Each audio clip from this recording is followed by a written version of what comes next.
네, 반갑습니다. 우리 새해 첫 주일 하나님 앞에 예배하는 여러분들의 심령 가운데, 여러분들의 기도의 제목들 가운데 하나님의 은혜와 평강이 또 선한 일을 이루시는 역사하심이 함께 하시기를 주의 이름으로 축복합니다. 오늘 봉독한 룻기 4장 13절부터 22절의 본문으로 새해 당신의 족보는 안녕하십니까? 라는 제목의 하나님 말씀을 증거합니다. 네, 목사는 성도들의 생애 주기, 특별히 경조사와 함께 합니다. 어떤 분은 그런 얘기 하시더라고요. 저는 아직 경험 없지만 어떤 목사님은 오전에는 장례 예배를 드리고 오후에는 또 결혼 예식을 집례하는 그런 경우들도 있다라고 합니다. 인생은 그런 것 같습니다. 삶과 죽음이 교차하고 있고 또 기쁨과 슬픔이 공존하는, 또 그렇게 살아가는 게 저희들의 삶의 이야기라고 생각이 되어집니다. 중요한 거는 그 나에게 주어지는 사건들을 어떻게 받아들이고 어떻게 해석하며 살 것인가 라고 하는 거죠. 룻기는 장례식으로 시작했습니다. 남편과 장성한 두 아들을 먼저 보내는 그 여인 나오미, 그리고 그의 며느리들, 눈물 흘리는 모습에서부터 시작합니다. 그런데 거기가 끝이 아니었어요. 처음에는 울음소리가 나왔지만 마지막에는 웃음소리로 끝납니다. 처음에는 가난의 줄임배를 움켜쥘 수밖에 없었지만 마지막에는 등 따숩고 배부른 일상이 이어집니다. 처음에는 장성곡 소리가 나왔지만 마지막에는 웨딩 마치가 울립니다. 거기에 새로운 생명의 탄생까지. 저는 뭐든지 끝이 좋아야 한다고 생각합니다. 마지막이 좋아야 되는 것이죠. 우리가 지금 현재 누리고 있는 것보다 우리의 끝이 더 좋을 수 있도록 올 한 해도 우리가 그런 마음으로 달려가는 겁니다. 룻기, 무너진 가정의 이야기에서부터 시작했지만 그러나 그 가정이 회복되어지는 이야기로 뒤집어집니다. 하나님이 없었던 하나님 부재의 비극이었는데 그것이 나중에는 하나님을 찬양하는 해피엔딩으로 끝난다라는 말씀이죠. 인생이 역전되는 겁니다. 이것이 저는 룻기가 보여주고 있는 하나님 백성의 인생 결론이라고 믿습니다. 인생이 하나님 안에서 역전되어져서 해피엔딩으로 끝난다라고 하는 것. 여러분 기억하십시오. 여러분들의 인생도 하나님 안에서는 결국 해피엔딩이 될 것입니다. 자, 우리 옆에 분에게 그렇게 알려주세요. 당신의 인생도 하나님 안에서 해피엔딩이 될 것입니다. 자, 우리 당신의 인생도 하나님 안에서 결국 해피엔딩이 될 것입니다. 네, 아멘. 네, 우리 그렇게 가려가는 겁니다. 자, 우리 지난주 우리가 한 주 건너뛰었기 때문에 내용을 좀 까먹으신 분이 계실지 모르겠어요. 요약해드리면은 룻의 프로포즈를 받은 보아스가 이제 룻과 나오미의 가정을 구속하는데 장애물, 먼저 권리를 가지고 있는 자, 그와의 일들을 해결하고 결국에는 룻을 자신의 아내로 맞이하고 또 자신의 친족인 엘리멜렉의 기업을 세워주겠다 선포했습니다. 오늘 본문을 보니까 이해라고 하는 표현으로 지금까지의 일들을 함축해서 요약을 하고 있습니다. 자, 보세요. 13절. 이에 보아스가 룻을 아내로 맞이하여 그 아내로 삼고 그에게 들어갔더니 여호와께서 그에게 임신하게 하심으로 그가 아들을 낳은지라. 이에 이 모든 과정들, 지금까지의 우여곡절들을 거쳐서 결국 룻기의 결론이 뭐냐? 보아스와 룻의 결혼, 임신, 그리고 출산의 기록이라는 겁니다. 이 13절 한 절에서 참 세월이 빨리 지나가요. 네. 결혼하고 출산하고 임신하고 출산하고, 그러니까 1년 가까운 시간이 확 한 절 안에 지나가 버립니다. 그렇게 세월이 빠른 것 같아요. 그런데 성경이 룻이 임신하게 된 것을 이렇게 가르치고 있습니다. 여호와께서 그에게 임신하게 하셨다. 자, 임신 누가 시키신 거라고요? 룻이 임신한 거 누가 시킨 거예요? 보아스가 시킨 거예요? 하나님이 시키셨다는 거예요. 하나님이 시키셨다. 자, 룻기 내내 숨어 계시던 하나님께서 드디어 나타나기 시작합니다. 자, 룻기에서요, 하나님의 움직이심을 표현하는 대목은 단 두 대목뿐이었어요. 처음에 룻기를 시작하면서 1장 6절에 보면은 그 여인이 모압 지방에서 여호와께서 자기 백성을 돌보시사 그들에게 양식을 주셨다 함을 듣고 이에 두 며느리와 함께 일어나 모압 지방으로 돌아오려 하였다. 이민 가서 남편 자식 다 잃고 완전 절망에 빠진 나오미에게 들려줬던 소식, 하나님의 일하심이라고 하는 소식이었습니다. 하나님이 자기 백성을 돌보셔서 양식을 주셨다. 그리고 이제 룻기의 마지막에 와서 다시 하나님의 일하심을 드러냅니다. 여호와께서 룻이 임신하게 하셨다. 이 말은 무슨 얘기냐면 지금까지 중간에 있는 그 모든 이야기들이 사실은 숨어 계시던 하나님이 간섭하셨다라고 하는 것을 나타내는 말입니다. 하나님의 계획 가운데서 베들레헴에 돌아왔고 하나님의 계획 가운데서 보아스와 룻이 만났고 결혼했고 임신했고 아들 낳았다. 이 모든 것이 다 하나님이 관여하셨고 하나님의 섭리 가운데 있었던 일이라고 하는 것이죠. 여러분 이걸 믿으시기를 바랍니다. 장례식으로 시작해서 결혼식으로 끝나는 그 인생의 역전 드라마, 이 모든 룻기의 연출자가 누구냐? 하나님이시라는 거예요. 룻기만 그럴까요? 내 인생은 안 그럴까요? 안도환 기인은 안 그럴까요? 여러분들의 인생 기록은 안 그럴까요? 우리가 주인공인 것 같습니까? 그렇지 않습니다. 사실은 하나님이 주인공이십니다. 우리가 하나님 믿는다라고 하는 것은 이걸 믿는 거예요. 내 삶의 주관자 되신 하나님, 그 하나님의 조심, 이걸 믿는 것입니다. 찬양하지 않습니까? God is so good. God is so good. God is so good to me. 하나님은 너무나 좋으신 분이라고요. 우리에게 너무나 좋으신 분. 그 하나님이 나의 인생을 섭리하고 계시고 주장하고 계시다는 걸 믿으시기를 바랍니다.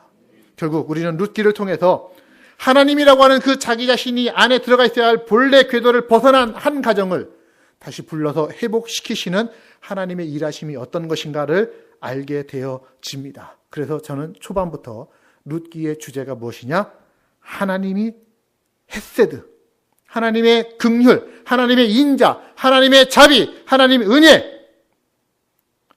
하나님의 인자와 긍휼로 우리를 사랑하셔서 구원하시려고 하는 그 하나님의 열심이 룻기에 기록이 되어져 있고 성경 곳곳에 기록되어져 있습니다. 자, 에스겔서 3장 39장의 말씀도 들으십시오. 그러므로 주 여호와께서 이같이 말씀하시느니라. 내가 이제 내 거룩한 이름을 위하여 열심을 내어서 야곱의 사로잡힌 자를 돌아오게 하며 이스라엘 온 족속에게 사랑을 베풀지라. 하나님이 열심 내시겠다라는 거예요. 우리를 되찾으시기 위해서, 그리고 우리에게 사랑을 베푸시기 위해서 열심 내시겠다라는 겁니다. 하나님은 열심 내시는 분입니다. 하나님 게으르신 분이 아니고요. 이 일을 뒤로 미루시는 분이 아닙니다.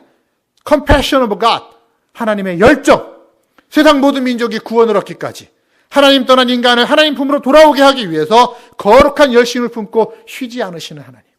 물이 바다를 덮음과 같이 여호와의 영광 인정하는 것이 온 땅에 가득하는 그날까지 쉬지 아니하시는 하나님, 그 열심, 이제 하나님의 열심이 여러분을 향하고 있음을 기억하십시오. 하나님의 시선이 여러분들에게 꽂혔습니다. 예수 그리스도를 통하여서 자기 몸을 내어주시는 구속으로 말미암아서 여러분들을 하나님의 신부로, 예수 그리스도의 신부로 사시기 위해서 쉬지 않고 일하시고 또한 붙드시고 보호하시는 그 하나님의 열심을 여러분들 2017년 한 해도 느끼시며 그 하나님의 열심과 동행하시는 한 해가 되시기를 주님의 이름으로 축복합니다. 오늘 새해 첫날 첫 주일 하나님의 열심 앞에 무릎 꿇는 거예요. 그리고 나 또 하나님의 열심 앞에 하나님의 자녀로, 하나님의 신부로 결단하고 하나님과 더불어 살아가는 저희 모두가 될 수 있어야 할 것입니다. 자, 룻과 보아스가 결혼했어요. 어느새 아들을 낳았습니다. 그 소식이 베들레헴에 퍼집니다. 동네 여인들이 나오미를 찾아와서 축하 인사를 합니다. 보통 사촌이 땅을 사면 배가 아프다고 하는데 이 사람들은 진심 어린 축복을 합니다. 근데 어떤 축복을 할까요? 아들 낳았어요. 손자를 낳았어요. 어떤 축복해야 할까요? 어휴, 옥동자를 낳았으니 축하드리겠습니다. 아유, 아기가 참 예쁘네요. 이렇게 축하합니까? 자, 이 베들레헴 사람들의 축하 방법은 저희들이 본받을만 합니다. 보세요. 14절입니다. 여인들이 나오미에게 이르되, 함께 했습니다. 찬송할지로다. 찬송할지로다. 여호와께서 오늘 내게 기업이 물을 자가 없게 하지 아니하셨도다. 자, 그들의 입에서 나온 첫 번째 말이 뭐예요? 찬송할지로다. 찬송할지로다. 이 일을 통해서 먼저 하나님 앞에 찬양합니다. 찬송합니다. 인간적인 기쁨이 하나님을 향한 찬송으로 가장 먼저 연결되어지는 겁니다. 이것이 신앙인의 바른 자세입니다. 좋은 일이 생기면 당연 기쁘겠죠. 그러나 그것이 하나님께 영광으로 연결되어진다? 이런 사람은 좀 드물어요. 보통은 어떻습니까? 자기 자랑으로 이어지죠. 내가 참 뭐해서, 내가 열심히 수고해서, 우리 자녀들이 어떻게 해서. 여러분, 우리가 어떤 일로 인해서 기쁘다 하더라도 사람을 칭찬할 수는 있지만요. 사람을 영광 돌려서는 안 됩니다. 사람을 칭송해서는 안 되는 거예요. 칭송은, 영광은 누구에게? 오직 하나님께 돌려드리는 겁니다. 모든 영광은 하나님께 올려드리는 것. 이것이 우리 인생의 궁극적인 비전이에요. 목적입니다. 모든 일의 배후에 하나님의 선하신 인도하심이 계시다라는 것을 인정하고 하나님께 영광 올려드리는 겁니다. 여러분 스스로에게 물어보십시오. 나는 나에게 일어나는 모든 일에 하나님께 영광을 돌리고 있는가? 어떠세요? 하나님 앞에 영광 돌리고 계십니까? 좋은 일이 일어날 때 하나님 먼저 생각하시며 감사하고 계십니까? 운동 경기 같은 거 보다 보면은 운동선수들이 승리의 순간에 골을 넣고 하면은 저 처음 해보고서 하늘을 찔러 이러길래 뭐 하나 했더니 그게 아니라 glory to God, 하나님을 향해서 영광 돌린다. 하나님께 영광, 뭐 이런 얘기를 하는 거예요. 승리의 순간에, 기쁨의 순간에 먼저 하나님을 기억하고 찬양하고 감사하는 것.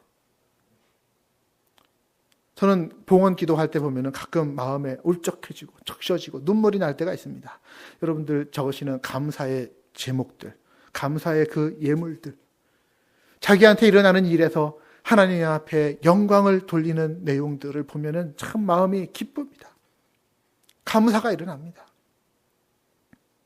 오늘도 보면은 이 점심 때, 여러분 점심 드시러 오세요. 네, 점심 식사 때 떡이 나와요. 떡이. 어린이 한 명이 태어나서 100일 맞이했다고 해서 하나님 앞에 감사해서 떡을 여러분들에게 제공을 한답니다. 하나님께 영광 드리는 거 맞죠? 감사할 일이 생겼을 때 성도들을 섬기며 하나님 앞에 영광 돌리는 것. 저는 그런 일들이 좀 많아졌으면 좋겠어요. 올 한 해 저희 교회에는 좀 경사가 있고 또 기념일들이 있을 때 자축하면서 하나님 앞에 감사하고 또 서로 나누는 것들이 풍성해질 수 있기를 기대합니다. 꼭 굳이 떡을 먹어서가 다가 아니라. 때로는 기쁜 일이 아니라 하더라도, 그리 아니하실지라도 하나님, 내가 겪는 이 모든 일이 하나님 영광의 도구가 되게 해주세요. 지금 나는 그 하나님의 뜻을 다 받아들이지 못해서 이 일을 기뻐할 수 없을지라도 내가 경험하는 그 모든 일이 하나님께 영광 드리는 도구가 되게 해주세요. 이런 마음 자세가 우리에게 있어야 되지 않겠습니까? 먼저 하나님 앞에 영광을 돌리는 겁니다. 그리고 난 후에 이제 나오미의 집안을 이 여인들이 축복하는데, 보세요. 14, 15절 계속합니다. 이 아이의 이름이 이스라엘 중에서 유명하게 되기를 원하고 이는 내 생명의 회복자며 내 노년의 봉양자라. 곧 너를 사랑하며 일곱 아들보다 귀한 내 며느리가 낳은 자로다. 자, 축복이 뭐예요? 태어난 아기의 이름이 유명해지기를 축복하는 겁니다. 아기의 이름이 오벳이었는데요. 자, 그 오벳의 후손을 통해서 결국 누가? 다윗 왕이 태어납니다. 그리고 그 후손에 예수님의 나온 가문이 됩니다. 그러니까 이스라엘 중에서뿐만 아니라 전 세계에서 가장 유명한 가문이 바로 이 오벳의 가문이 된 거예요. 이 아이가 나오미의 생명의 회복자가 되어지고 노년의 봉양자가 되기를 축복했습니다. 자, 생명의 회복이라고 하는 말은요, 시편 23편에 나와 있는 대로 내 영혼을 소생시키시며 라고 하는 말하고 똑같은 말입니다. 나오미가 그동안 인생의 모든 질곡을 거치면서 삶의 의욕도 잃어버리고 기쁨도 잃어버렸습니다. 영혼이 탈진 상태가 되어버렸어요. 그래서 더 이상 자기를 나오미, 기쁨이라고 하는 이름으로 부르지 말고 마라, 고난, 괴로움, 슬픔이라고 불러라. 이렇게 얘기를 했었습니다. 그런데 베들레헴에 다시 돌아와서 정착하고 룻이 아기를 낳아서 줌으로 인해서 그 영혼이 소생되는 기쁨을 맛봅니다. 결국 그 아이로 말미암아 마라가 다시 뭘로? 나오미로 바뀌어버리는 거예요. 생명이 회복된 거 아닙니까? 여러분, 저는 우리의 축복은 바로 이 공식을 따라야 한다고 생각합니다. 한번 따라할까요? 기억과 기대. 기억과 기대. 오늘 아까 영상 볼 때도 그랬죠? 2016년 하나님께서 하신 일을 기억하고 또한 2017년 하나님께서 하실 일을 기대합니다. 이스라엘 사람들은 축복할 때 바로 그렇게 축복했습니다. 자기 백성들을 향한 하나님이 과거 하셨던 일을 기억하면서, 그리고 그 하나님이 앞으로 하실 일을 기대하면서 당신에게 축복하는 거예요. 우리가 새해 서로를 축복하는 것 역시 마찬가지입니다. 그냥 단순히 새해 복 많이 받으세요, 이런 상투적인 말, 물론 그 말도 좋은 말이지만 그런 말들보다는 올해 아까 제가 말씀드렸죠. 뭐라고요? 새해에는 이어갑시다. 네, 자, 뭘 이어갈지 조금 이따 말씀드릴게요. 지난 한 해 하나님께서 하신 것들을 기억하면서 축복하는 겁니다. 또한 2017년 한 해 하나님께서 우리에게, 이 공동체에, 우리의 가정에, 상대방에게 하실 일들을 기대하면서 축복하는 겁니다. 자, 보세요. 지금 이 베들레헴 여인들. 의례적인 축하 인사 같은데, 그런데 그 축복대로 다 되어졌습니다. 말의 권세가 있었던 거예요. 아니, 축복한 것보다, 그들의 기대보다 더 엄청난 복이 흘러 들어져 옵니다. 10개를 축복했는데 하나님께서 100개로 거기다가 응답하신 거예요. 당시 사람들이 감히 꿈꿀 수 없었던 그 엄청난 계획이 하나님 안에서 현실이 되어집니다. 드림 컴 트루 정도가 아니라 그냥 엄청난 결과로 다가오는 것이죠. 이걸 가리켜서 교회는 하나님의 은혜라고 표현합니다. 여러분, 우리가 말하는 그 하나님의 은혜가 뭐예요? 누누이 말씀드리죠. 내가 잘한 것이 없어요. 받을 자격도 없어요. 갚을 능력도 없어요. 그러나 그럼에도 불구하고 조건 없이 부어주시는 하나님의 호의, 헤세드, 하나님의 인내하심, 이것이 하나님 은혜입니다. 한량없는 은혜. 나를 지으신 이가 하나님이시고, 나를 부르신 이도 하나님이시고, 나를 이 땅에 다시 보내신 이도 하나님, 나에 내린 것이 하나님 은혜라고 하는 것들. 그 하나님 은혜를 저희들이 기억하는 거예요. 내가 하나님의 은혜를 지금까지 받아왔고, 또한 이 2017년도 그 은혜 가운데 살아갈 것이다. 그리스도인이라고 한다면 그 은혜로 인해서 축복해야 되지 않겠습니까? 인간적으로 전하는 축복에 성령의 감동하심이 있으면은 그 언어대로 이루어지는 것. 그 언어 이상대로 하나님께서 응답해 주시는 거예요. 우리가 그 은혜로 축복하고 축복하는 것마다 하나님의 임재하심이, 은혜의 갚으심이 있기를 기대합니다. 우리가 그런 축복들을 서로 함께 나누는 것이고 하나님 안에서 이루어지기를 기대하면서 함께 그것이 이루어질 것을 보고 손잡고 걸어가는 것. 이게 우리의 인생 길이 되어야 할 것입니다. 자, 아까 13절에서 그랬죠? 13절 한 절에서 1년 가까운 시간이 후딱 지나갔는데 17절을 보시니까 시간은 더 빨리 지나갑니다. 17절, 그의 이웃 여인들이 그에게 이름을 지어주되 나오미에게서 아들이 태어났다 하여 그의 이름을 오벳이라 하였는데 다윗이 아버지인 이새의 아버지였더라. 자, 오벳이 누구냐 하면서 소개하는데 다윗 먼저 얘기가 나오고 다윗의 아버지인 이새의 아버지가 오벳이다. 이런 얘기를 지금 하고 있는 거예요. 무슨 얘기입니까? 다윗이야 이스라엘에서 제일 가는 임금이니까 강조점이 다윗에게 있습니다. 이새도 좀 유명해요. 다윗의 이 아버지니까. 근데 오벳이 누구냐? 그 이새의 아버지라니까 하면서 지금 소개를 하고 있는 거예요. 오벳, 이새, 다윗, 대를 이어가면서 더 유명해지는 가문이 되고 있습니다. 하나님의 영광이 더 그 가문 가운데 비춥니다. 그렇기에 오벳을 주목하라고 지금 룻기가 보여주고 있는 거죠. 그리고 그 룻기의 족보는 나중에는 마태복음으로 이어지면서 누구의 족보로? 예수 그리스도의 족보로 이어갑니다. 여러분, 성경에 족보가 자주 나오지만요, 모든 족보가 다 오늘 나오는 룻기의 족보 같지 않습니다. 어떤 족보는 가다가 어떤 사람에게서 대가 끊겨버리는 족보가 있어요. 불행한 기록이죠. 부모로부터 물질적인 것뿐만 아니라 신앙의 유산도 물려받았는데 그것을 잘 관리하지 못해서 대를 이어 물려줘야 할 것이 자기 때에서 거들러버리고 그냥 끝나버리는 가문들이 있습니다. 예를 들어볼까요? 여호수아서에 나오는 아간의 이야기 아시죠? 여리고성을 정복하는 과정 가운데 하나님께서 말씀하셨습니다. 아무 물건도 취하지 말아라. 모든 물건은 다 여호와께 바칠 것이라. 그러나 그 중에 아간은 탐나는 물건을 취했습니다. 하나님 말씀의 불순종. 그 결과 아간 한 사람 때문에 이스라엘도 전쟁에서 패했죠? 아니, 그들은 어떻게 됐습니까? 아간의 가문, 그 역시 유다 지파였는데 역시 그 아간의 가문은 거기서 멸절되고 맙니다. 이어가지를 못하는 거예요. 사무엘서의 엘리 제사장의 가문은 어떻습니까? 40년 동안 이스라엘의 사사로 제사장으로 쓰임받았던 훌륭한 가문이었습니다. 그러나 엘리 제사장은 자녀 교육에 실패했어요. 완전히 패가 망신했습니다. 자녀들이 성전의 건달들이 되고 말았어요. 나중에 전투에 나가서 자녀들이 죽습니다. 언약궤도 빼앗깁니다. 그 소식을 들은 아버지 엘리 목이 부러져서 죽습니다. 아내가 있었는데 그 며느리가 아들을 낳았지만 남편의 사망 소식을 듣고는 낳은 아기의 이름을 이가봇, 영광이 이스라엘에서 떠났다. 그렇게 지어놓고서 또 죽습니다. 끝나버리는 거예요. 잊혀져 버리는 것입니다. 자기 대해서 끊어져 버리는 인생. 얼마나 불행한 겁니까? 그러나 어떤 이들은 자기로부터 새로운 출발을 하는 사람들이 있습니다. 특별히 믿음의 새로운 출발들을 하는 사람들이 있습니다. 오늘 촉보에 나오는 사람들 아닙니까?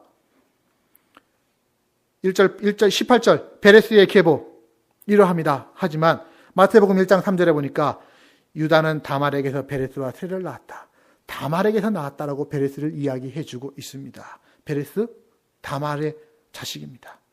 자, 또 2장 21절 살몬은 보아스를 낳았고 보아스는 오벳을 낳았다. 마태복음 1장 5절도 말합니다. 살몬은 라합에게서 보아스를 낳았고 보아스는 룻에게서 오벳을 낳았다. 지금 다말과 라합과 룻이라고 하는 인물들을 기억하라고 하면서 마태복음의 족볼과 이어시켜주고 있는 거예요. 왜? 이 세 명의 여인들 공통점이 있습니다. 다 이방 여인들이에요. 그럼에도 불구하고 자기들에게 약속하신 하나님의 나라, 그 하나님의 나라를 자기의 가문과 혈통을 통해 이어가기 위해서 부끄러움을 무릅쓰고 보아스에게 청혼하고 때로는 변장을 하고 창녀처럼 그리고 시아버지와 관계를 하면서라도 이어갑니다. 무엇을? 영원한 기업을 이어가는 것입니다. 그리고 그 계보를 통해 예수 그리스도가 탄생하게 되는 영광을 누리게 되죠. 믿은 지 얼마 안 되는 이방 여인들이었지만 그러나 자기부터 시작한 그 신앙의 1세대가 2세대, 3세대 가면서 더욱더 번창한 신앙으로 이어갔다라고 하는 것입니다. 저는 3세대 신앙인입니다. 할아버지부터 시작해서 아버지, 저까지 아들, 딸 4세대로 이어가겠죠. 그러나 아무리 좋은 신앙적 전통을 가지고 있다 하더라도요. 이 룻기의 기사를 묵상하면서 제 마음속에 드는 위기는 뭔지 아십니까? 나중된 자로 먼저 되게 하시는 하나님의 섭리. 긴장하지 않을 수 없습니다. 내가 할아버지 덕 보고 지금까지 살았는데 그게 아니라 사실은 할아버지가 제 덕 봐야 될 거 아니에요. 오벳이 누구냐? 다윗의 할아버지야 하면서 얘기가 나와야 되는 거 아닙니까? 저희들 역시 그럴 수 있습니다. 정신 차리지 못하면요. 아간처럼 엘리 제사장 가정처럼 순식간에 무너져 버릴 수도 있는 거예요. 왜? 하나님은 새술은 새 부대에 담기를 즐겨 하시는 분이기 때문입니다. 우리도 날마다 영적으로 새로워지지 않으면 도태되어질 수밖에 없다는 거. 아까 말씀드렸죠. 새해에는 이어가자고요. 무엇을 이어갑니까? 우리의 신앙을 이어가야 될 것입니다. 내가 이어받은 것이 있다면 이어가야 될 것 아닙니까? 오늘 여러분들 새해 여러분들의 족보는 안정하십니까? 여러분들 낳아준 이가 누굽니까? 혈통으로 낳아준 이 말고요. 영적으로 여러분들을 낳아준 이가 누굽니까? 여러분들에게 복음 전해준 영적 아버지가 누구예요? 그렇다면 여러분들은 또한 영적으로 누구를 낳았습니까? 여러분들의 영적 자녀는 누구입니까? 할 수 있으면 여러분들의 혈통의 자녀가 영적인 자녀가 될 수 있으면 좋겠죠.